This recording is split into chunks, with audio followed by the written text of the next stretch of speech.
During the early days of the UI development, layouts were painful. Developers used the floats, margin, and absolute positioning just to move a one button or one box on the different screen size.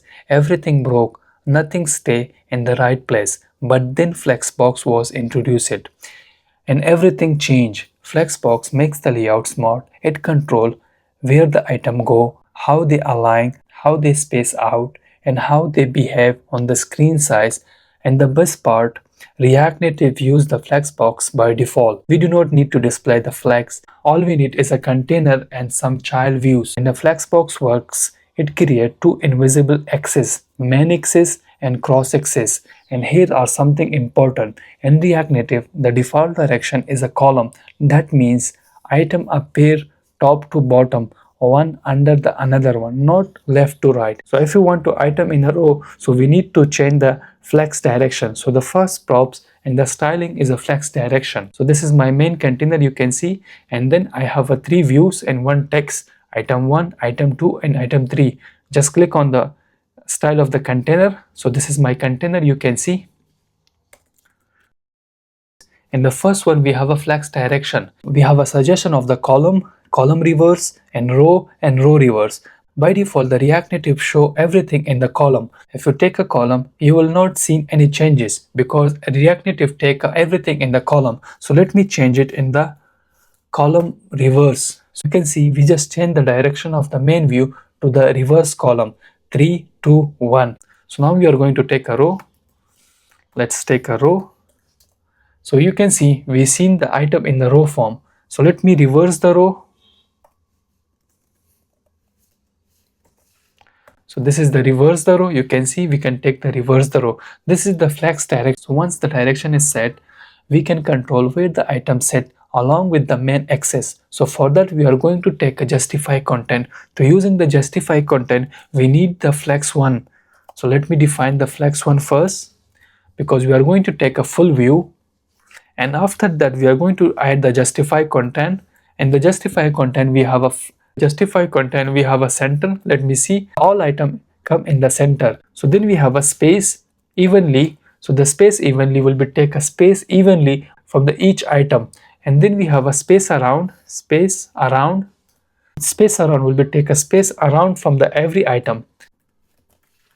Space between. So in the space between, we are going to take a space in between. And then I have a flex end. Let me show you flex end. So you can see the all item come in the end of the view. Then have a flex start all item. Now I'm going to show you how it look in the row form. So for that, let me remove the reverse like this. In the row, it will be look like this. You can see flex start, and let me add the flex end. So it will come in the end of the view, and then center. So it will come in the center, you can see. And also we have a space between also. So you can see we take a space in between. After the justify content, we have a align item. Let me come in these things. Align item works on the cross X. So now we can control the opposite side of the cross X. So for that, I'm just taking align item. You can see, let me show you. The first one, we have a baseline, and the baseline, it will come on top of the view.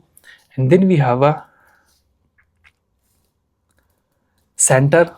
So it will come in the center of the view. And we have a flex end. So it will come in the it will come end of the view. And also we have a flex start. So it will come in the starting of the view. Flex start and baseline are similar. So in the end we have a stretch. So it will be stretch the item. After the align item, we have a wrap or flex wrap. So by default, the item try to stay in the one line. If there is no space, they get squeezed. So let me show you flex wrap. So this is the flex wrap. You can see if I type the wrap, so we can wrap the whole view. If there is no any space, we wrap the whole view with the wrap. If I type the no wrap, you can see, so we are not going to wrap the whole view. If I have the wrap with the reverse, you can see we are going to make it in the reverse wrap. After the wrap, we have a gap. If the items are touching each other, no need to add the margin everywhere. So we need to use the gap. So let me show you the gap. If I take a 20 space, every item will be take a space between 20. You can see this is the gap. After the gap, we have a alignSelf. One of the item needs a different alignment. We can break that rule. So let me show you in this. We alignSelf, you can see, and just we can add the center.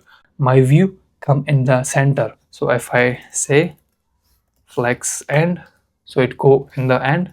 If I say flex start, so it will go in the start. And we have other props also for the alignSelf also. Let me show you. And that's the baseline and stretch also. It will stretch the whole view. And we have a baseline would be in the coming in the baseline. And also if we take a flex start, so it will come in the starting. So this is the alignSelf. So let me format the code, just come to the view again. So like this we can use the Flexbox in React Native. Hope you like this video. See you in next video. For now, bye bye.